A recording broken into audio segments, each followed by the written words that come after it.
Hi hello welcome back to Road to Recipes. ಕೊನೆಗೂ ನಾವು ಕೊಲಾಲಂಪುರ್ಗೆ ಬಾಯ್ ಹೇಳೋ ಟೈಮ್ ಬಂದೇ ಬಿಡ್ತು. 3 ಡೇಸ್ ಹೇಗಾಯ್ತು ಅಂತಾನೆ ಗೊತ್ತಾಗ್ಲಿಲ್ಲ. ಹಾಗೆ ಇಲ್ಲಿಂದ ನಾವು ಹೊರಟಿದ್ದು ಲಂಕಾವಿಗೆ. ಕೊಲಾಲಂಪುರಿಂದ ಲಂಕಾವಿಗೆ 1.5 ಅವರ್ ಫ್ಲೈಟ್ ಜರ್ನಿ. ಇನ್ನು ಬೆಂಗಳೂರಿಂದ ಕೂಡ ಡೈರೆಕ್ಟ್ ಫ್ಲೈಟ್ಸ್ ಇದೆ, 4.5 ಅವರ್ ಆಗುತ್ತೆ.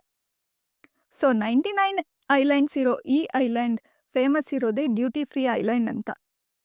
ಇನ್ನು ಥೈಲ್ಯಾಂಡ್ ಬಾಲಿಗಿಂತ ಇಲ್ಲೇನಂತದಿದೆ ಅಂತ ಅಂದರೆ, ಲಂಕಾವಿಲ್ ಕೂಡ white sand beaches, island hopping, water games ಎಲ್ಲ ಕೂಡ ಇದೆ. ಆದರೆ ಥೈಲ್ಯಾಂಡ್ ಬಾಲಿಯಷ್ಟು ಕ್ರೌಡ್ ಅನ್ಸೋದಿಲ್ಲ. ರಿಲ್ಯಾಕ್ಸಿಂಗ್ ಆಗಿ ನೇಚರ್ ಜೊತೆ ಟೈಮ್ ಸ್ಪೆಂಡ್ ಮಾಡೋರಿಗೆ ಇದೊಂದು ಬೆಸ್ಟ್ ಸ್ಪಾಟ್ ಅಂತಲೇ ಹೇಳ್ಬೋದು. ಇನ್ನು ನಮ್ಮ ಫ್ಲೈಟ್ ಇದ್ದಿದ್ದು ಮಧ್ಯಾಹ್ನ 12 ಗಂಟೆಗೆ, ಅದಕ್ಕೆ ನಾವು ಚೆಕ್ಔಟ್ ಮಾಡಿದ್ದು 8:30 ಮಾರ್ನಿಂಗ್. ಯಾಕೆ ಅಂದರೆ ಇಲ್ಲೂ ಕೂಡ ಬೆಂಗಳೂರು ಥರನೇ ಟ್ರಾಫಿಕ್ ಜಾಸ್ತಿ ಇರೋದ್ರಿಂದ ನಾವು ಏರ್ಪೋರ್ಟ್ ರೀಚ್ ಆಗೋ ಅಷ್ಟರಲ್ಲಿ 10:15 ಆಗಿತ್ತು. ಇನ್ನು ಲಗೇಜ್ ಎಲ್ಲ ಚೆಕ್ ಇನ್ ಮಾಡಿ ಬೋರ್ಡಿಂಗ್ ಹತ್ರ ಹೋಗೋ ಅಷ್ಟರಲ್ಲಿ 11:30 ಆಗಿತ್ತು. ಇನ್ನು ಲಂಕಾವಿಗೆ ರೀಚ್ ಆಗೋ ಅಷ್ಟರಲ್ಲಿ 1:30 ಆಗಿತ್ತು.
ಇನ್ನು ನಾವು ಲಂಕಾವಿಗೆ ರೀಚ್ ಆಗೋ ಅಷ್ಟರಲ್ಲಿ 1:30 ಆಗಿತ್ತು.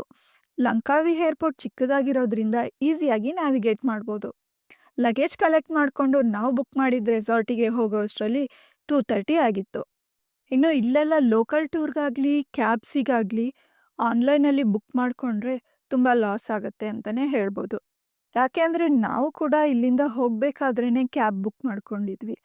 ಬಟ್ ಅಲ್ಲೋದ್ಮೇಲೆ ಗೊತ್ತಾಯಿತು ಗ್ರ್ಯಾಬಲ್ಲಿ ಇನ್ನೂ ಕಮ್ಮಿಗೆ ವರ್ಕೌಟ್ ಆಗುತ್ತೆ ಅಂತ. ಇನ್ನು ಲೋಕಲ್ ಟೂರು ಅಷ್ಟೇ, ಆನ್ಲೈನಲ್ಲಿ ಬುಕ್ ಮಾಡಿಕೊಂಡ್ರೆ ಜಾಸ್ತಿ ಆಗುತ್ತೆ. ಅದ್ರ ಬದಲು ಚೆನ್ನಂಗ್ ಬೀಚ್ ಹತ್ರ ಹೋಗಿ ಡೈರೆಕ್ಟಾಗಿ ಬುಕ್ ಮಾಡಿಕೊಂಡ್ರೆ ತುಂಬ ಕಮ್ಮಿಗೆ ವರ್ಕೌಟ್ ಆಗುತ್ತೆ.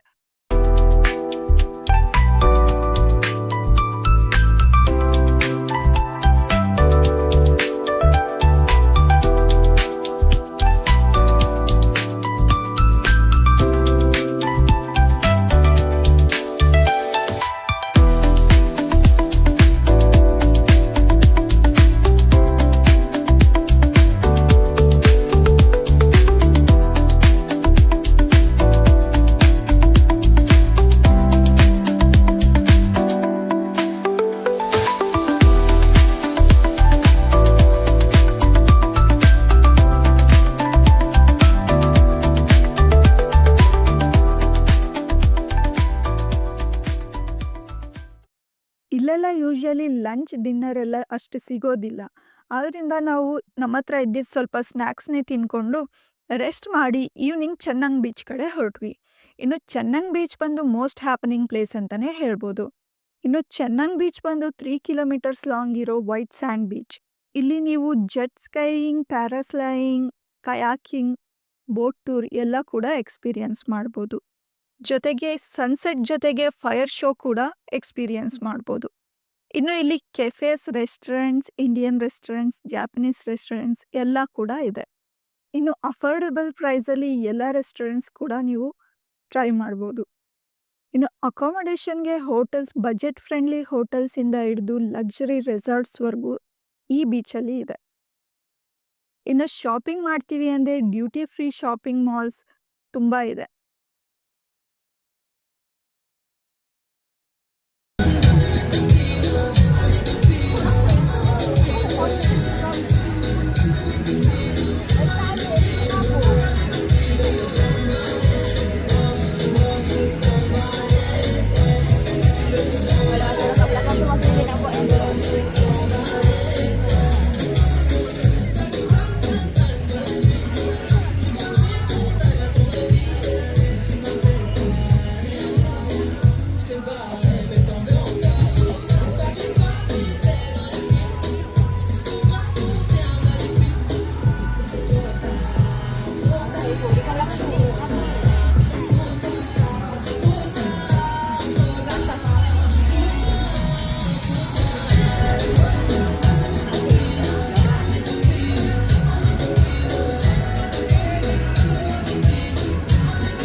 ನೆಕ್ಸ್ಟ್ ಡೇ ಮಾರ್ನಿಂಗ್ ಬೆಳಗ್ಗೆನೇ ಎದ್ದು ಬ್ರೇಕ್ಫಾಸ್ಟ್ ಮುಗಿಸಿ ನಾವು ಹೊರಟಿದ್ದು ಐಲ್ಯಾಂಡ್ ಹೋಪಿಂಗ್ಗೆ.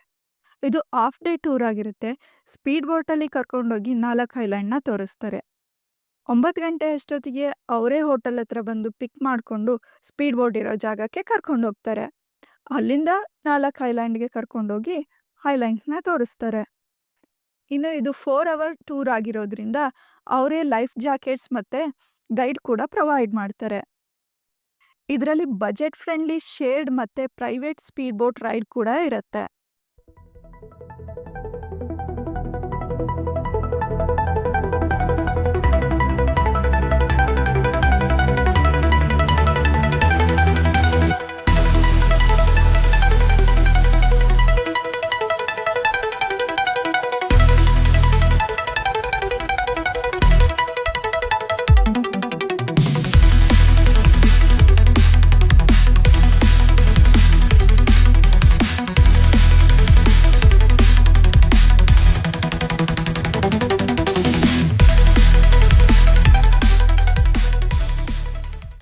ಮೊದಲಿಗೆ ನಮ್ಮನ್ನು ಪ್ರೆಗ್ನೆಂಟ್ ಮೇಡನ್ ಐಲ್ಯಾಂಡಿಗೆ ಕರ್ಕೊಂಡೋದ್ರು. ಈ ಐಲ್ಯಾಂಡ್ ನೋಡೋದಕ್ಕೆ ಪ್ರೆಗ್ನೆಂಟ್ ಲೇಡಿ ಮಲಗಿರೋ ಥರ ಇದೆ ಅಂತ ಹೇಳ್ತಾರೆ.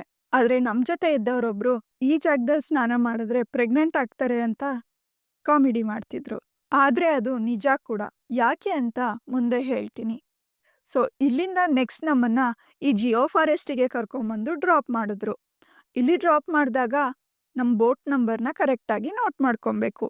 ಯಾಕೆ ಅಂದರೆ ನಾವು ರಿಟರ್ನ್ ಇದೇ ಬೋಟಲ್ಲಿ ಹೋಗಬೇಕಾಗಿರತ್ತೆ. ಸೊ ಇಲ್ಲಿ ನಾವು ಸ್ವಲ್ಪ ಹೊತ್ತು ಟೈಮ್ ಸ್ಪೆಂಡ್ ಮಾಡ್ಬೋದು. ಇಲ್ಲಿ ಎಂಟ್ರಿ ಫೀ ಬಂದು 5 to 10 ರಿಂಗೇಟ್ಸ್ ಇರುತ್ತೆ. ಇಲ್ಲಿ ಸ್ವಲ್ಪ ದೂರ ಟ್ರಕ್ ಮಾಡಬೇಕು. ಟ್ರಕ್ ಮಾಡೋಕ್ಕೆ ಪಾತ್ ಕೂಡ ಚೆನ್ನಾಗಿದೆ. ಇಲ್ಲಿ ಕೋತಿಗಳು ಅಟ್ಯಾಕ್ ಮಾಡೋದ್ರಿಂದ ನಿಮ್ಮ ಬ್ಯಾಗ್ ಮತ್ತು ವಾಟರ್ ಬಾಟಲ್ಸ್ನ ಹುಷಾರಾಗಿ ಇಟ್ಕೊಬೇಕಾಗತ್ತೆ. ಇಲ್ಲಿಂದ ಟ್ರಕ್ ಮಾಡಿ ಒಳಗೋದ್ರೆ ಸಿಗೋದೇ ನಮಗೆ largest fresh water lake in Langkawi. ಹಿಂದೆನೇ ಪ್ರೆಗ್ನೆಂಟ್ ಮೇಡನ್ ಐಲ್ಯಾಂಡ್ ಇರೋದ್ರಿಂದ ಈ ನೀರನ್ನ ಕುಡಿಯೋದ್ರಿಂದ ವುಮೆನ್ಸಲ್ಲಿ ಫರ್ಟಿಲಿಟಿ ಇನ್ಕ್ರೀಸ್ ಆಗುತ್ತೆ ಅಂತ ಕೂಡ ಹೇಳ್ತಾರೆ. ಇನ್ನು ನ್ಯಾಚುರಲ್ ಆಗಿ ಫಾರ್ಮ್ ಆಗಿರೋ ಈ ವಾಲ್ ಬಂದು ಮೇಲಿಂದ ನೋಡಲಿಕ್ಕೆ ಓವೆಲ್ ಶೇಪಲ್ಲಿ ಕಾಣುತ್ತೆ. ಇದು ಫ್ರೆಶ್ ವಾಟರ್ ಲೇಕ್ನ ಓಷನಿಂದ ನ್ಯಾಚುರಲ್ ಆಗಿ ಸಪ್ರೇಟ್ ಮಾಡಿದೆ. ನೆಕ್ಸ್ಟ್ ಇಲ್ಲಿಂದ ನಮ್ಮನ್ನು ಕರ್ಕೊಂಡೋಗಿದ್ದು ಈಗಲ್ ಫೀಡಿಂಗಿಗೆ. ಲಂಕಾವಿ ಹೆಸರಲ್ಲೇ ಈಗಲ್ ಇದೆ. ಯಾಕೆ ಅಂದರೆ ಮಲೈ ವರ್ಡಲ್ಲಿ ಎಲಂಗ ಅಂದರೆ ಈಗಲ್ ಮತ್ತು ಕಾವಿ ಅಂದರೆ ರೆಡ್ಡಿಶ್ ಬ್ರೌನ್ ಸ್ಟೋನ್.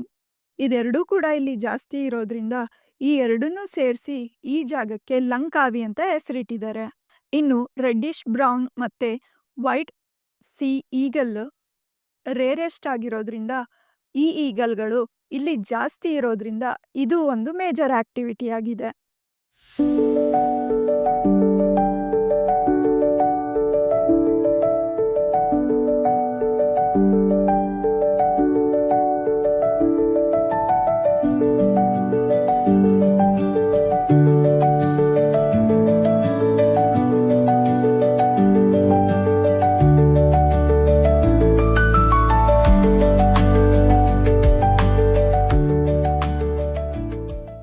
ನೆಕ್ಸ್ಟ್ ಇಲ್ಲಿಂದ ನಮ್ಮನ್ನು ಮತ್ತೊಂದು ವೈಟ್ ಸ್ಯಾಂಡ್ ಬೀಚಿಗೆ ಕರ್ಕೊಂಡೋದ್ರು.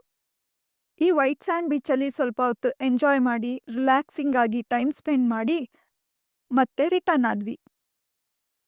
ಯೂಶಲಿ ಲಂಕಾವಿಲಿ 3 o'clock ಮೇಲೆ ಆದಷ್ಟು ಯಾವುದೂ ಆ್ಯಕ್ಟಿವಿಟೀಸ್ ಇರೋದಿಲ್ಲ.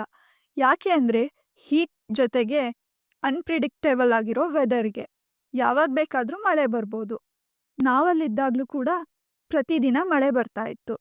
ಯೂಶಲಿ ಚೆನ್ನಂಗ್ ಬೀಚಲ್ಲಿ ಮಾತ್ರ ಈವ್ನಿಂಗ್ ಟೈಮು ಫುಲ್ ಕ್ರೌಡ್ ಇರುತ್ತೆ ಮತ್ತು ಹ್ಯಾಪನಿಂಗ್ ಪ್ಲೇಸ್ ಅಂತಲೇ ಹೇಳ್ಬೋದು. ನೆಕ್ಸ್ಟ್ ವಿಡಿಯೋದಲ್ಲಿ ಲಂಕಾವಿಲಿ ಇನ್ನೇನೇನು ಎಕ್ಸ್ಪೀರಿಯನ್ಸ್ ಮಾಡಿದ್ವಿ ಅಂತ ತಿಳಿಸ್ಕೊಡ್ತೀನಿ.